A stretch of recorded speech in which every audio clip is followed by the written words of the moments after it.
Beans here. I'm going to do a walkthrough of my game against Hadha here. Trying to zoom out, but I can't do it. So that's a bit temperamental. If you zoom out, it might move the boxes, but hopefully if I refresh this other page, it might be okay.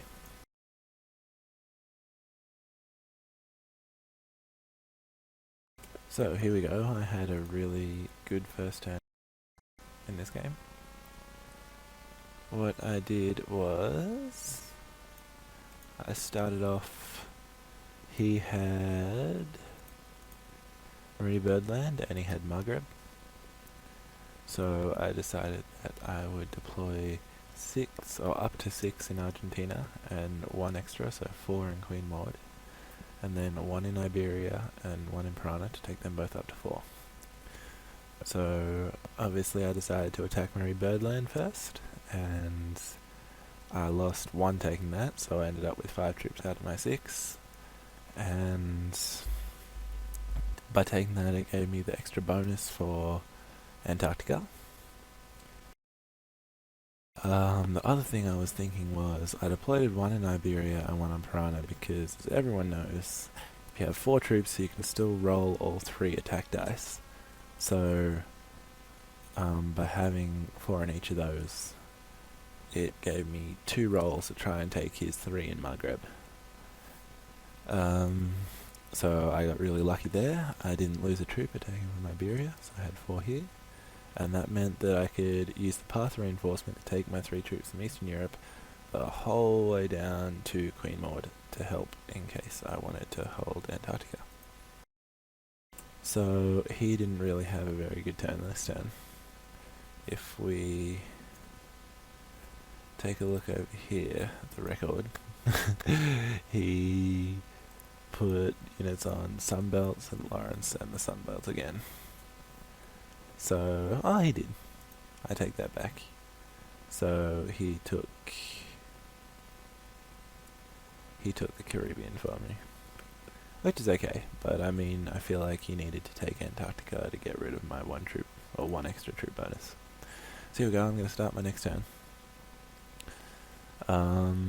So one thing that I try and do in 1v1 games is always try and take down the big stacks that they have, so that means they don't have as many troops to be able to run through my regions as far and get me down to the lowest troop bonus for every 3 regions. So I have another pet peeve that I have. I only ever attack more than 1 with even numbers if I can. That's because if you're attacking with, say, a 5v3 or a 7v3, if you lose 2 troops straight off the bat, then you go down to 3v3 and you have to stop rolling. Whereas if you're attacking a 6v3, 1 extra troop gives you a whole extra roll if you lose 2, so then, yeah. Anyway, so this is looking okay. I'm probably going to lose this against Madagascar, but no, I win it. There we go. So I took out his 5, and now my reinforcement from Europe is going to be nice and safe. So now I've got to think. He's got a 3 in the Outback and a 3 in Amazonas. So if he were to try and crack my bonus in Antarctica, he would have to go through this way 8 troops, 3 plus 3 plus 2, or this way 6. So what I'm going to do is I'm going to end my assault, and I'm going to take this guy from Central Europe and put him over in Eastern Australia, so now he has to take 8 in both pathways. I mean, he could go through Africa, but there's a lot more there. Based on what he did though, I'm expecting him to try and take North America this turn. If he does, then I feel like my probably 8 troop bonus, yeah, he'll take Greenland, so I'll probably get 8 troops. I can probably crack it with 8.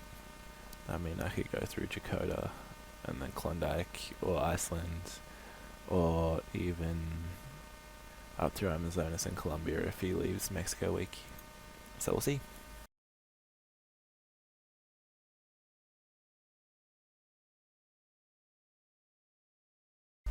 Oh, I got very lucky.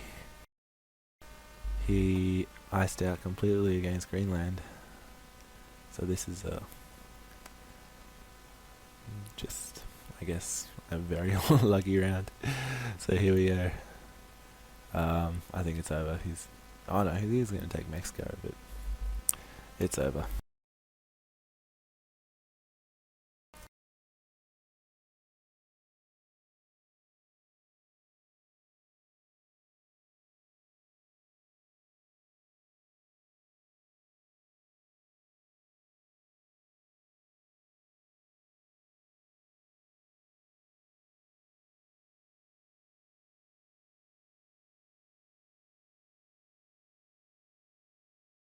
So I think I'd be able to zoom out a bit if I reloaded. So that's what I'm going to do. I'm going to click the reload button, and then hopefully I can load the page at 90% zoom. And then the game should be okay. Here's another bug. So if, just in general, if you load the page and you're not in 100% zoom, you'll get the army numbers will show up, but there won't be any color backing to show which player it is. So then you have to go back to 100% and then back to 90 again to get it good. So we'll see, hopefully it'll work. Okay, so while I'm just waiting for that, I'm going to pull out my trusty risk page. This is somewhere in the forums, I've forgotten where. But this has everything. Shows you odds for how many numbers is attacking against what and what. And the graphs up to 100% and all of that. It's actually pretty good stuff. Anyway, the one thing I was going to show you was this. This is just the basic results for every roll. So if you're attacking 3v2, you have a 37% chance that you're going to win twice, 29 that's 1-1, and 33. So in other words, you have more chance of winning if you're attacking 3v2, right? Here we go, this is what I mean, loaded numbers without backing. So if I just go back to 100% and then back to 90, then I'm good to go. So I showed you this page here saying that you have a better chance of winning if you're rolling 3v2 than losing, because if you're the one doing the rolling, then you have a better chance. So in this case I'm going to attack up into North America. But what I'm talking about rolling 3v2 here is some people would just say, oh, okay, I've got 8 defending, I don't need to take the outback. But you should always roll, if you can, in most cases, any chance that you have to roll 3 dice against 2, basically. So that worked out really well, didn't lose a troop. And now I'm going to go up into North America. Once again, I'm always going to roll 3v2s, or 3v1s even. Now I've got him down to 13, so I don't think I can probably take one more region, but I'm not going to roll a 2v1 because those odds are really bad. So I'll just add my assaults, and this is a choice. He doesn't have cards. He's only getting 3 troops, so it doesn't really matter what I do, really. I'm just going to put my biggest stack from Queen Maud the whole way up to Mexico. That should be good. He's given up in North America and he's trying to go into Australia. I mean, I already have 8 sitting up here, so I could probably put some in Australia next turn and attack there.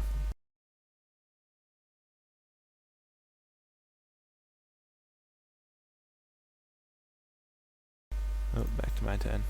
That's one thing I love. You saw over here the pop-up. If you're on Major Command and it comes up as your turn, then you get the turn notification. That's really cool. Okay, so here's one thing I'm going to do. If you hold a region of importance or a command, I find that it's always best, if you assume that you're going to win, to attack down into it so you're not taking troops out.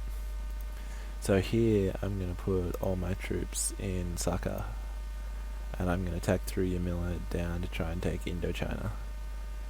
Because if I attack the other way, I'm taking troops out. I might have to reinforce Borneo so we can't take it through the East Indies. or that sort of thing. I mean, in this case, I probably could just deploy in Borneo and take the East Indies and then go up. But this is the way I'm going to do it. So I'm getting some good dice here.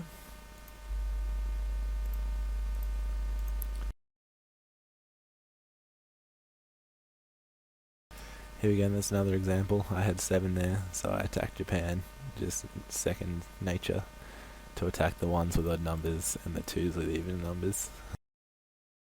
Bit of a weird OCD thing for me. I only have mild OCD, okay guys? Just kidding, not really. Nah, I don't. So now I have this stack of 8 that I have here. Here we go. I got too impatient. So the game engine hadn't transferred 1 troop into the Caribbean. So I got this pop-up box again. So I clicked too early and then it transferred, and then I clicked too early, I got the pop-up box and then it transferred. So if I click 1 again, it's going to go to 5 in Mexico and 2 in the Caribbean. So this is where playing in 2 tabs comes into handy. Just switch over to my other tab. It's okay, I lose that one. And Bob's your uncle. So I'll leave it at that. And assaults. And here's the cool thing. Once you're in your other tab, I'm just putting this here because I want to clean out the East Indies. Once you're in your other tab and it goes to a new turn, the dialog box goes away. So this is back to a perfectly usable tab again.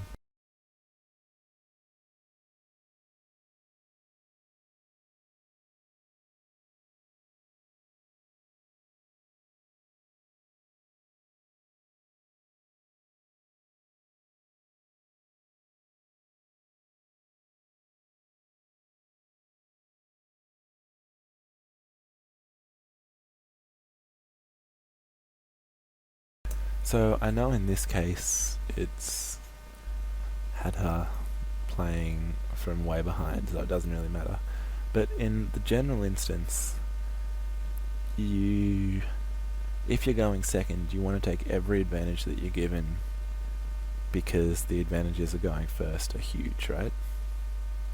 So right now, because I'm going first, it always means that I'm getting an extra card. So in the instance of hadha, what I would be doing is waiting until I turn in my 3 set of reserves every single time, because you get the 2 extra reserves every time. In this case though, he's so far behind, I figure he just wants to turn in. So he did. He's assaulting. And that's it, my turn again.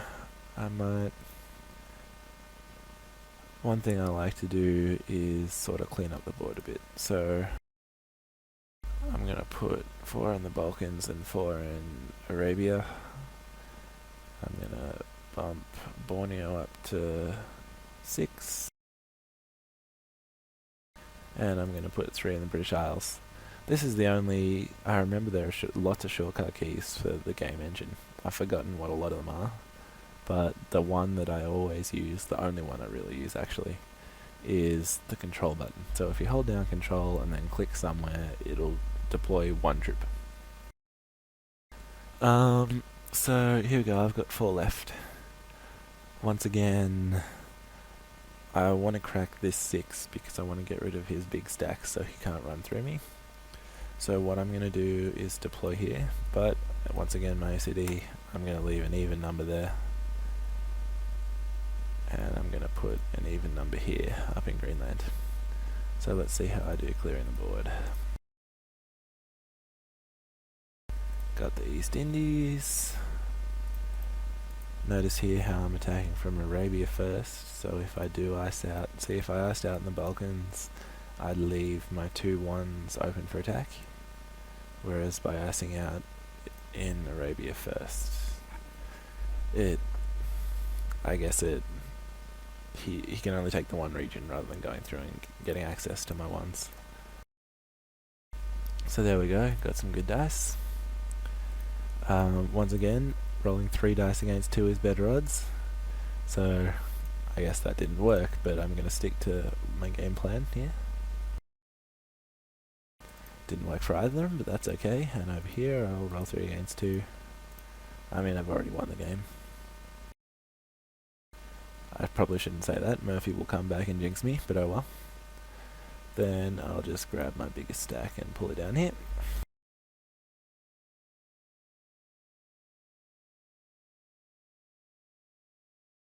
Okay, so it looks like Hadha is going to try and take America. I mean, it's good enough as any plan at the moment.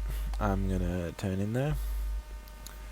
So, right here, if anyone's brand new, we'll just go over cards. So, at the end of every turn you get 1 card, right? So, I guess these are cards, that's what they are in the actual risk game, they come as cards.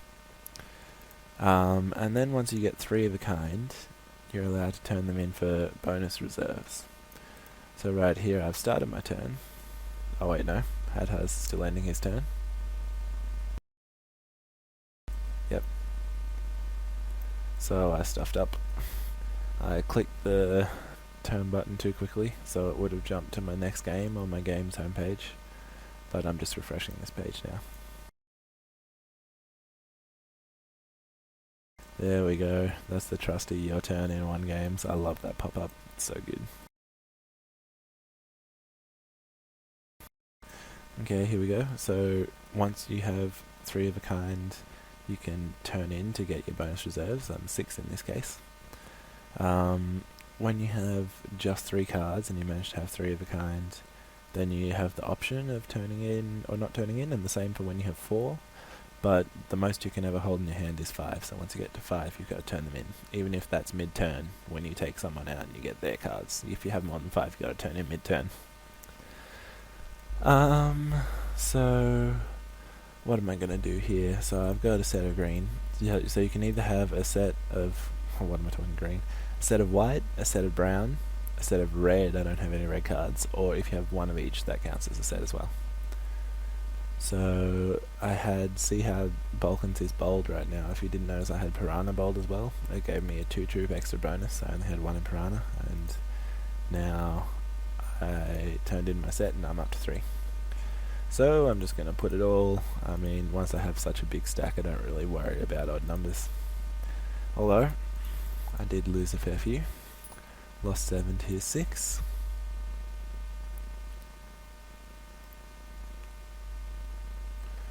Here we go, if the game engine will ever advance my troop. There we go. Notice once again, me being OCD and attacking with an even number.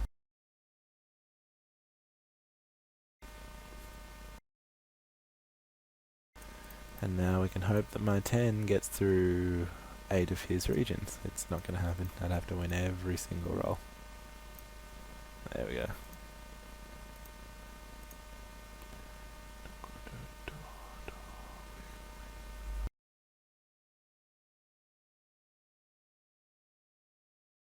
This is an annoying bug nowadays. Sometimes games load without the troop boxes.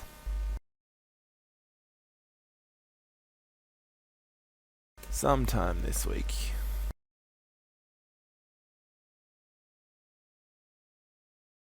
And maybe the game engine stalled. I'll refresh this. Actually, I'll just refresh both of them. Whatever. I'm just gonna look at the honor and diplomacy scores here. So, this is my honor score. I'm a little bit annoyed, I've been playing too much real time. People get angry at me in real time for some reason. So it's dropped from about 90 to 83, but that's okay. So this left number is your honor score, and the right number is how many people have voted. So 83% of 184 people. I'm not going to do that in my head. But that many people said that I was honourable, so hopefully that's sort of an indication of if someone's fun to play with, basically, or if they're going to stand true to what they say. Oh, I've been blabbering on too much. Ran out of time.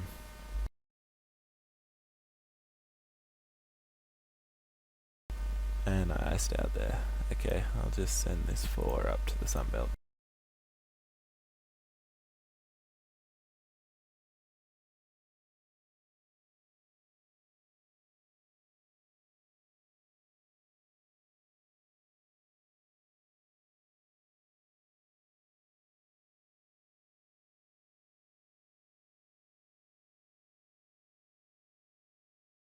Okay, so back to these scores.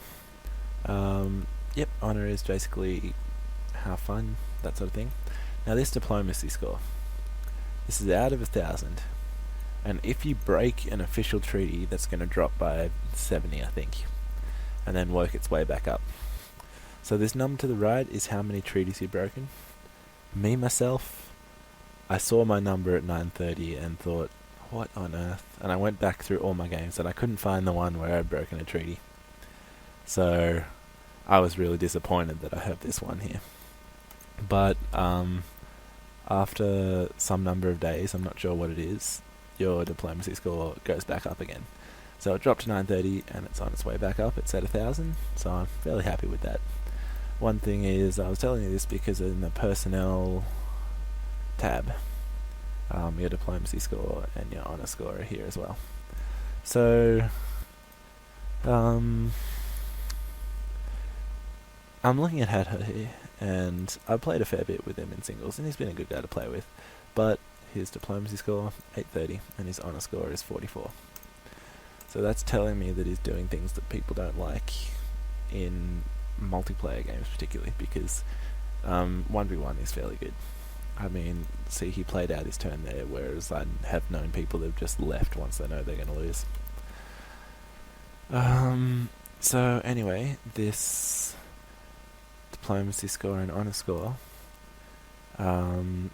this tells me that hadha has broken some official treaties from the diplomacy tab. See, diplomatic agreement request, one of those. He's broken a few to get down to 930. And I think because of that, his honour score is pretty low as well, 44. So what you want to do, you can't see it straight away. You have to be in-game to see these scores, or you have to go to their profile pages, like mine up here, to see them. But that's something you should look out for, with particularly who you're trying to make an agreement with diplomacy. I mean, if someone has a diplomacy score of about 200, I have seen people with 200 scores, then you probably don't want to trust them with agreements. And the honour score, if it's below 50, then I'd be worrying about playing multiplayer games with them. But hadha is a fairly good guy. I mean, he doesn't talk much, but obviously I think this is his game style that's reflecting his honour score, rather than his actual no talking, that sort of thing, because that gets a lot of dishonourable mentions as well.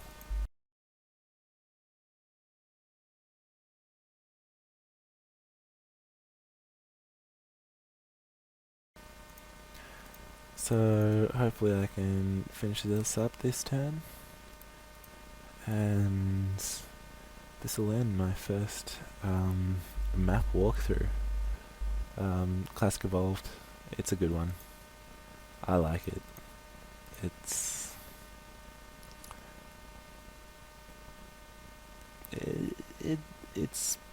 not quite my favourite, but it is definitely the original, and that makes it one of the best. So there we go. I love these victory slogans. Whoever it was, if it was Shepherd or someone else, Better, someone else, I love these. The enemy has submitted to your will across 7 continents. I've defeated hadha, gained 16 points. It took me 7 turns and 30 minutes. Your win today will strike fear into your future opponents. Not many people read that, but I think it's just a really nice touch of MajorCommand. Okie doke. Beans out. I will see you guys for my next map.